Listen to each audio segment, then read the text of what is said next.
यहाँ पे अब हम लोग देखेंगे कि मीडिया का क्लासिफिकेशन होता है on the basis of functional group.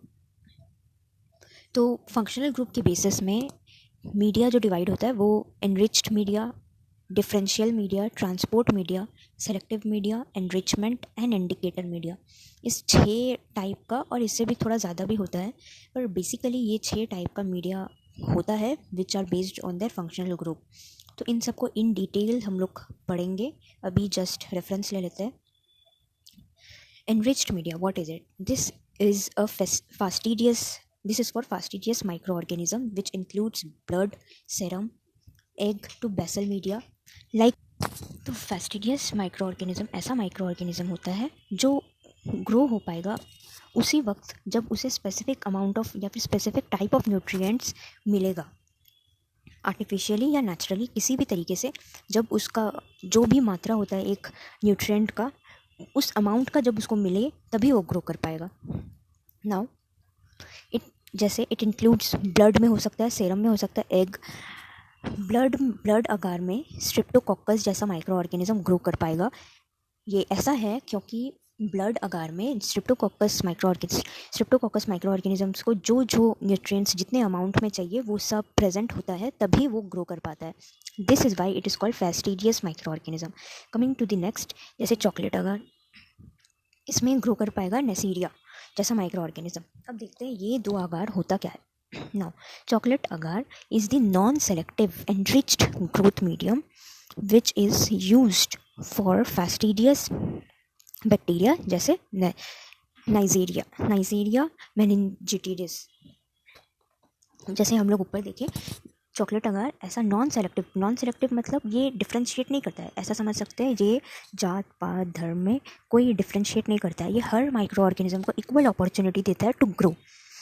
बस अब माइक्रो ऑर्गेनिज्म का चॉइस होता है, it is their own choice कि वो ग्रो होएगा या नहीं होएगा। जैसे अगर चॉकलेट अगार में स्ट्रेप्टोकोकस को और नाइजीरिया को दोनों को ग्रो करे तो वी ऑल नो, जैसे हम लोग देख सकते हैं कि बस नाइजीरिया ही ग्रो करेगा। हालांकि चॉकलेट अगार ने कोई डिफ्रेंशिएट नहीं किया है दोनों के ग्रोथ में, लेकिन स्ट्रेप्टोकोकस को ऐसा न्यूट्रिएंट्स नहीं मिलेगा चॉकलेट अगार में जो उसके ग्रोथ को इनिशिएट करे या हेल्प करे। वेर एज नाइजीरिया को चॉकलेट अगार में हर तरीके का न्यूट्रिएंट्स मिल जाएगा, इसीलिए it will grow.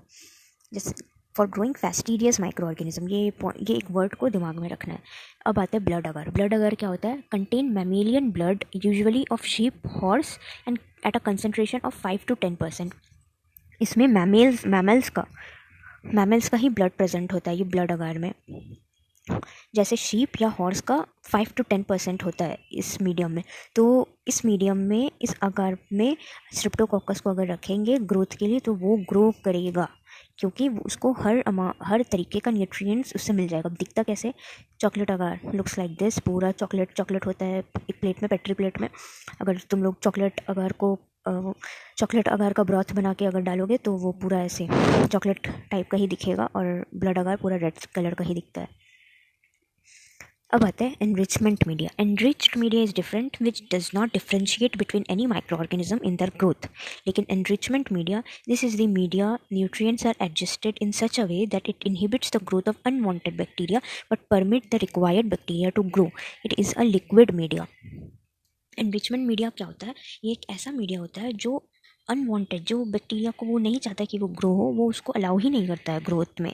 Where as जो डिज़ायर्ड बैक्टीरिया होता है, it easily allows them to grow. अब ये एक तरीका का लिक्विड मीडिया, मतलब इसमें कोई अगार नहीं प्रेजेंट है। जैसे टेट्राथायोनेट ब्रॉथ, सेलिनेट ब्रॉथ या एल्कलाइन पेप्टोन वाटर। ये टेट्राथायोनेट ब्रॉथ जो है, it is use for isolation of Salmonella. ये सेलिनाइट ब्रॉथ जो है, इट इनहिबिट्स कॉलीफॉर्म। तो जो डिजायर्ड माइक्रो ऑर्गेनिज्म है वो इजीली ग्रो हो जाता है। कॉलीफॉर्म जो है ना, एक फीकल फॉर्मिंग माइक्रो ऑर्गेनिज्म होता है। तो जो नॉन फीकल होता है वो आसानी से इससे पता चल जाता है कि वो ग्रो हो चुका है। अल्कलाइन पेप्टोन वाटर में विब्रियो कोलेरा को ग्रोथ में हेल्प करता है। ये दिखता कैसे है? अगर इसमें सल्मोनेला का आइसोलेशन हुआ, ये इसका ब्रॉथ कैसे दिखता है? ये ब्लू कलर का दिखता है। ये सेलेनिएट ब्रॉथ येलो कलर का, और अल्कलाइन पेप्टोन ऑरेंज कलर का दिखता है। सेलेक्टिव मीडिया क्या होता है ना? Selective media is an same as enrichment media but it exists in solid form. देखो selective media का भी काम सेम है, to enhance the growth of the desired microorganism and inhibit the growth of unwanted microorganism.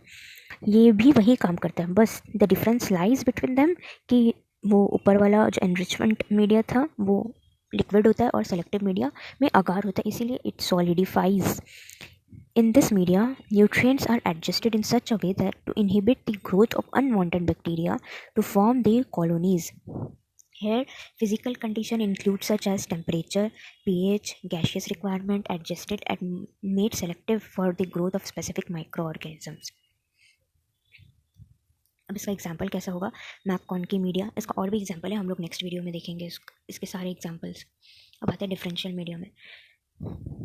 It distinguishes between different type of bacteria based on some characteristic towards medium like homolysis or biochemical reaction, so that bacteria utilizes them appear as differently colored colonies which can be distinguished from each other.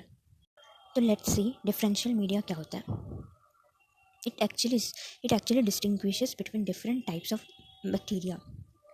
देखो होता क्या है, जैसे ये एक differential media है, अगार का plate है, तो यहाँ पे क्या होगा ना, ये मीडिया अगर डिफरेंशियल मीडिया अगार अगर हम लोग सेट करवाए तो इस मीडिया में क्या होता है,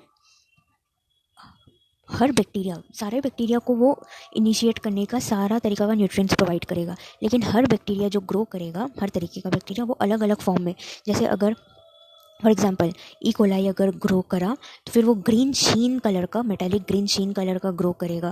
वैसे ही कोई और बैक्टीरिया येलो कलर का ग्रो होएगा, कोई और बैक्टीरिया वाइट कलर में ग्रो होएगा. तो डिफरेंशियल मीडिया का यही एक खासियत होता है कि दो it helps, it provide every amount of nutrient to grow on it plates, but in different morphology.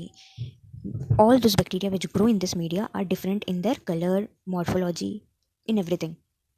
So that bacteria utilizes them appear as different colored colonies which can be distinguished from each other.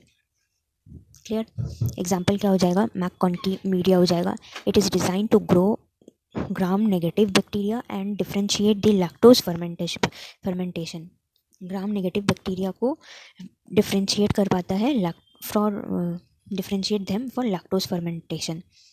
जैसे जो lactose fermenter bacteria होता है वो pink colonies देता है differential media में, जैसे McKeon की अगर मैं स्पेसिफिकली, अगर वहाँ पे कोई और मीडिया हो गया तो वहाँ पे कोई और कलर होगा, लेकिन स्पेसिफिकली मैककॉन की मीडिया में लैक्टोज फर्मेंटर पिंक कलर देता है, पिंक कलर कॉलोनीज ग्रो करवाता है और नॉन लैक्टोज कलरलेस कॉलोनीज. तो इससे पता चल जाता है कि जो मीडिया है वो मैककॉन की अगार का मीडिया है, मैककॉन की मीडिया है, और ये डिफरेंशियल मीडिया एक तरीका का डिफरेंशियल मीडिया है जिसमें पिंक कलर कॉलोनीज है तो वो लैक्टोज है, और कलरलेस है तो वो नॉन लैक्टोज है. तो यहाँ हम लोग देख सकते हैं कि ये एक तरीका का मीडियम है, जैसे विल्सन ब्लेयर मीडियम एक मीडियम का नाम है. उसमें क्या होता है ना, ये सल्मोनेला टाइफी सल्फाइट को, ये है सल्फाइट को सल्फेट में रिड्यूस कर देता है इन प्रेजेंस ऑफ ग्लूकोज, और ब्लैक मेटेलिक शीन खुद को डिपिक्ट करता है. अगर इस मीडियम में ब्लैक मेटेलिक शीन बन रहा हो तो समझ जाओ कि वो सल्मोनेला टाइफी ही है. दिस इज द पॉइंट है. अब आते हैं हम लोग ट्रांसपोर्ट मीडिया में.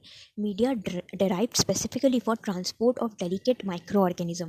ये मीडिया बनाया ही गया है इसलिए ताकि डेलिकेट, बहुत कॉम्प्लेक्स माइक्रो ऑर्गेनिज्म जो हर जगह ग्रो ना हो, जैसे कोई माइक्रो ऑर्गेनिज्म इंडिया में ग्रो हो रहा है, दैट डजंट मीन कि वो any part of the country में ग्रो हो जाए, पर हो सकता है कि उस, जैसे let's take example of Germany and India, अगर ऐसा कोई माइक्रो ऑर्गेनिज्म इंडिया में या जर्मनी में ग्रो हो रहा है, पर if we need that micro organism in a research work और in a various work we may need them.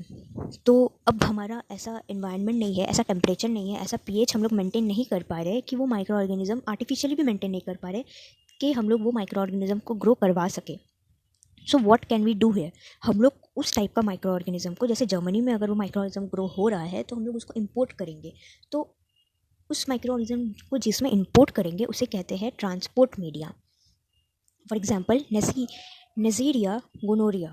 This may not survive the time takes. It may overgrown non-pathogen E. coli and pathogen like Salmonella typhi species. ये जैसे अगर ये survive नहीं कर पाएगा, क्यों नहीं सर्वाइव कर पाएगा? Due to over grown of non pathogen bacteria like E coli. अगर ई कोलाई बहुत ज़्यादा अमाउंट में ग्रो कर जाए, जो कि नॉन पैथोजेनिक होता है for this micro organism, we are talking here with respect to this micro organism and pathogens micro organism like salmonella and shigella species. तो होता क्या है ना, अगर इस माइक्रो ऑर्गेनिज्म को हम लोग ग्रो करवाने की कोशिश करें ऐसे normally in any of the media, let's take example of differential media या फिर एनरिचमेंट मीडिया, किसी में भी अगर हम लोग उसको ग्रो करवाने की कोशिश करें, क्या हो सकता है? ई कोलाई उसके आसपास ओवर ग्रो हो सकता है, या सल्मोनेला और शीजेला ग्रो हो सकता है, और ये ग्रो हो जाएगा तो इसका ग्रोथ को इनहिबिट कर देगा। तो इसी वजह से दिस इज़ द ड्रॉबैक, इसी वजह से we need this media. Clear? I wish this is clear now. अब बेस्ड ऑन ऑक्सीजन रिक्वायरमेंट हो क्या क्या टाइप का हो सकता है? एरोबिक मीडिया और एनारोबिक मीडिया। जाहिर सी बात है, बेस्ड ऑन ऑक्सीजन, जिसको ऑक्सीजन की ज़रूरत है, which grow use for growing aerobic micro organism like MacConkey की ब्रॉथ। फिर एनारोबिक, जिसको ऑक्सीजन की ज़रूरत नहीं है, thioglycollate broth. That was it.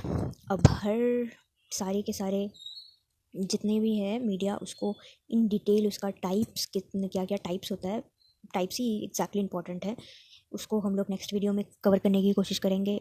Till then, good bye.